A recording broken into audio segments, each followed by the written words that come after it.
Hi, and welcome back to my channel. It's good to see you again.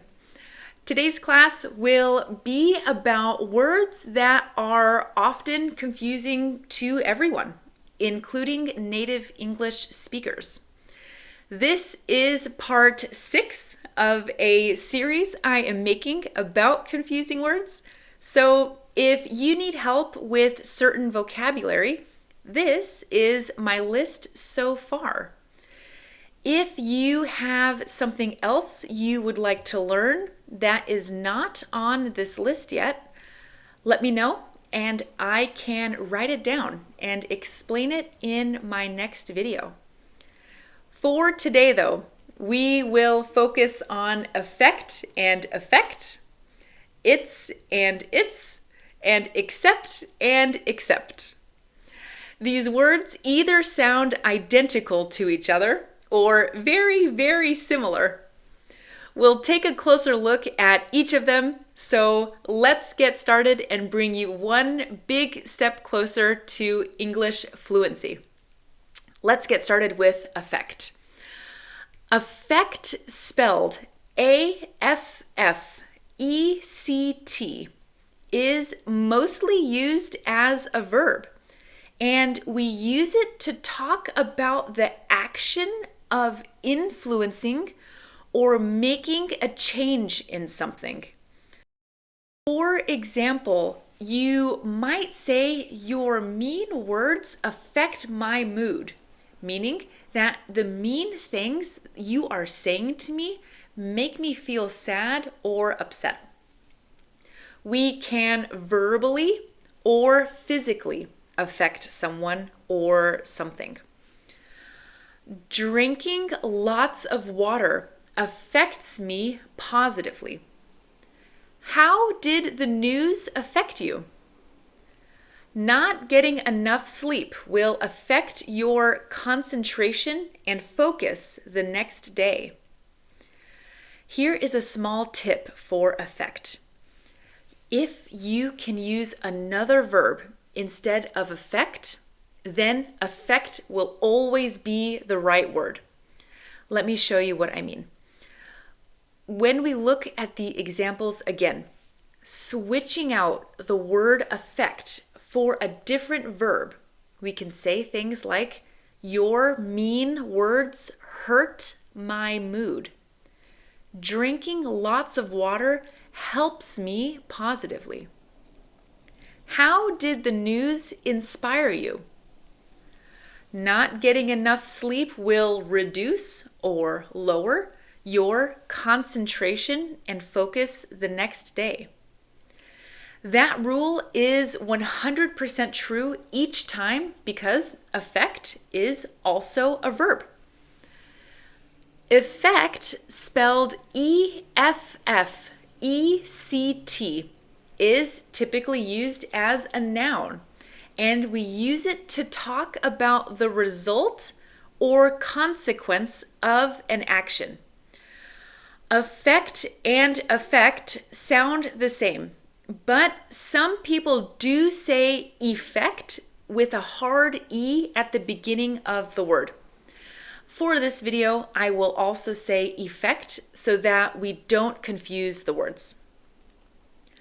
When we want to talk about results, we can say, "The medicine had a positive effect on my allergies."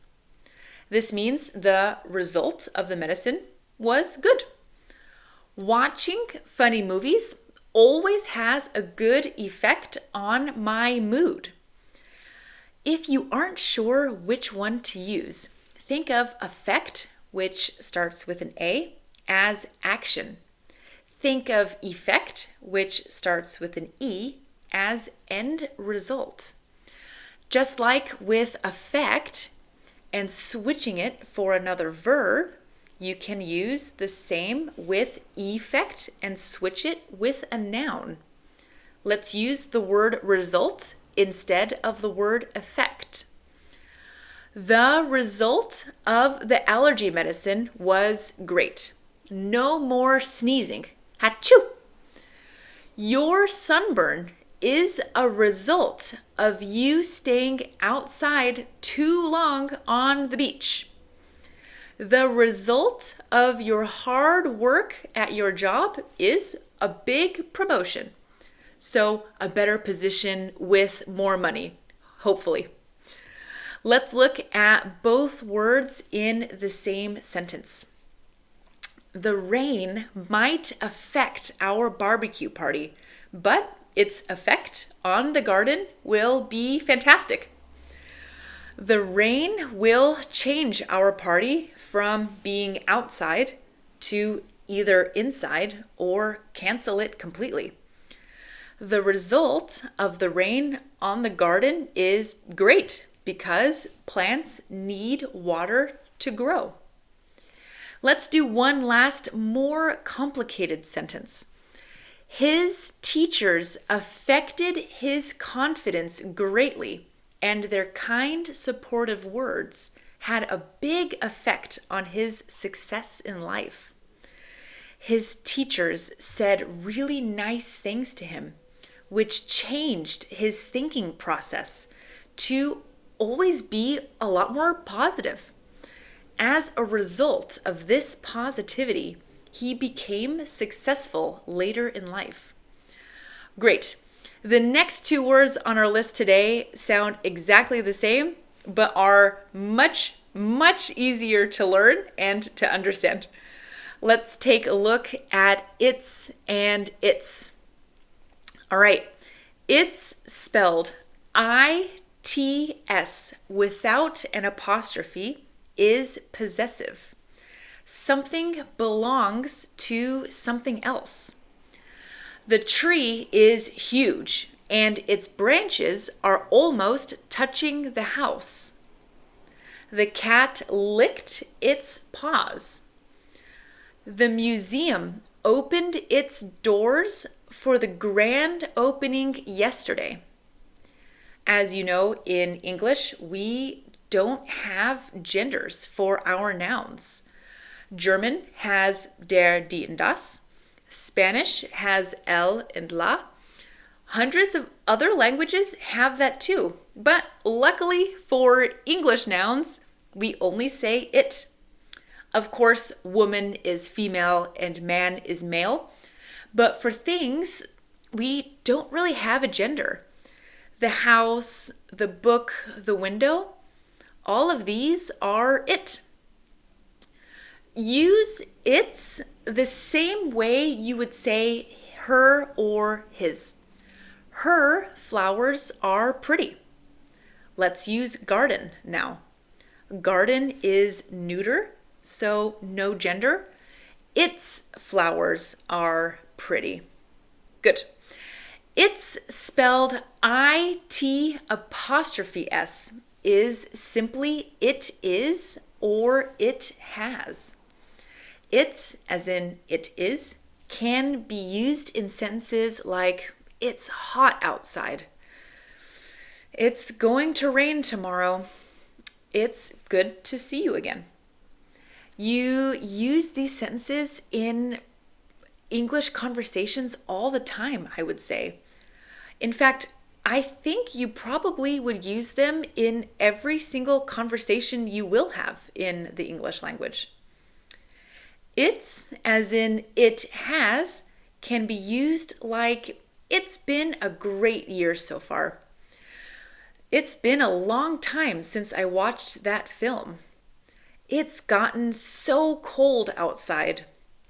With it has, don't forget to use the verb that comes next in its present perfect form. So, like in our last sentences, it's been and it's gotten, not it's is or it's was, for example. If you have a grammar book with you and you open it to the back of the book to your irregular verbs list, the present perfect column is usually the third one. It should look like simple present in the first column, simple past in the second column, and present perfect in the third. Again, this is only for it has, not it is. It is doesn't follow that rule. It, the cat, has eaten already. Not ate and not eat. Present perfect eaten. Great. On to our last two confusing words for the day.